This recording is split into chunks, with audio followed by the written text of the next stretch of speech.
Moment में रहना। देखिए कई दफा जब आपसे रन नहीं हो रहे होते ना, तो ये मेंटल गेम बन जाती है और आप अपने आप को सेकंड गेस करना शुरू कर देते हैं। शायद अभी मैं आउट हो जाऊं, शायद फिर से मैं 20 पे पहुंच गया हूं, अब क्या होगा। So you start worrying. और जो वरीसम लुक है वो बाबर आजम की दिखने में मिलती है, क्योंकि वो बहुत कोशिश कर रहे हैं और अच्छे भले सेट होके आउट हो रहे हैं, तो फ्रस्ट्रेशन तो होगी। खेल कैसा रहे हैं, देखिए इंपॉर्टेंट चीज ये है कि वो बैटिंग कैसे कर रहे हैं। रन्स करने एक और चीज है, बैटिंग कैसे कर रहे हैं, क्या उससे वो खुश है या नहीं है, कितने गेंद मिडल करते हैं जब ऐसी आप शॉट पे आउट हो जाते हैं कि बल्ले का एंगल ठीक नहीं है। आपका जो एक तरह से फर्मा बना होता है कि इधर बॉल आएगा और मेरा बैट इधर चलेगा, वो फर्मा थोड़ा सा लूज हो जाता है, क्योंकि आप ज्यादा वक्त नहीं क्रीज पे बिता रहे, ना ज्यादा रन्स कर रहे हैं। सो वो जो बल्ले के एंगल्स है ना, वो भी 50-50 हो जाते हैं। देखें, अगर आपने बड़ा प्लेयर बनना है, आपने बड़ा नाम कमाना है, तो ये वो सिचुएशंस होती हैं। देखें, उसके ऊपर कैपिटलाइज ना कर पाए और जितना मर्जी बड़ा बैट्समैन हो, तब आपका फ़ायदा क्यों नहीं है। अगेन बाबर आजम, लेकिन Babar Azam has to come out with something good, because इस तरह नाम नहीं बनते। यू आर गुड प्लेयर, बड़ा player, that's fine, but you know you got to establish as a match winner. अगर आप मैच विनर नहीं बनोगे तो बड़ा प्रॉब्लम होगा। इसने 12 इनिंग में 50 नहीं किया, और कौन सा आराम, इसका कौन सा बड़ा वाला ऑपरेशन हुआ है जो इसे आराम दिया जाए। अबे निकाल के बाहर फेंको इस कागजी किंग को। आराम क्या, डंडा देके ऐसा बिठाओ इसको कि जिंदगी भर आराम करे। 37-38 की उम्र में ठोक के चला गया, शुरू ही नहीं होता, खत्म होता है। तुम्हारी कब्रें बना गया वो अपने साइज की। उसके बाद आ जाते हैं इंतहाई घटिया, इंतहाई निचड़ किस्म का बैट्समैन, इंतहाई सेल्फिश किस्म का बैट्समैन, इंतहाई घंटे का किंग।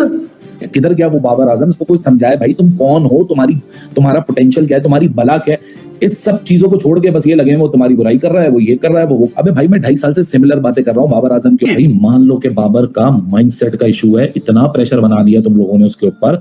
और मजे की बात ये है कि सारा ब्लेम किसके ऊपर है? जो बाबर की तारीफ नहीं करता। भाई बोलते हैं बाबर आजम को सपोर्ट चाहिए, बाबर आजम को कैसे सपोर्ट दें? उसको कंधे के ऊपर उठा के। ये बाबर आजम जिसको कहा जा रहा है जी पाकिस्तान की हिस्ट्री का सबसे जनाब बेहतरीन, आज तक इससे ज्यादा बैट्समैन कोई अच्छा तगड़ा आया ही नहीं है, तो ये मजाक के अलावा कोई और इसमें कोई है ही नहीं बात।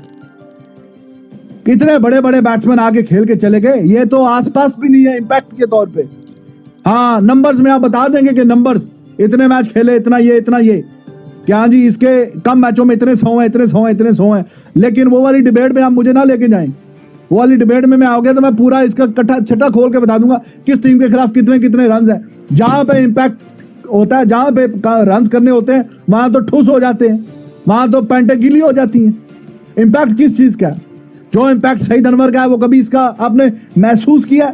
सईद अनवर खेल रहा होता, दिल में होती थी कि हाँ ये मैच जिताएगा, Ijaz Ahmed on any given day match जिताएगा, इंजमाम मैच जिताएगा, यूसुफ, ये वाली फीलिंग कभी आती नहीं है जब ये क्रीज पे होता है।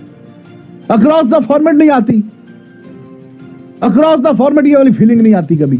तो किस चीज का ये दुनिया पाकिस्तान की हिस्ट्री का सबसे बेहतरीन बैट्समैन है? क्या इसने कि जो सबसे बेहतरीन बैट्समैन है?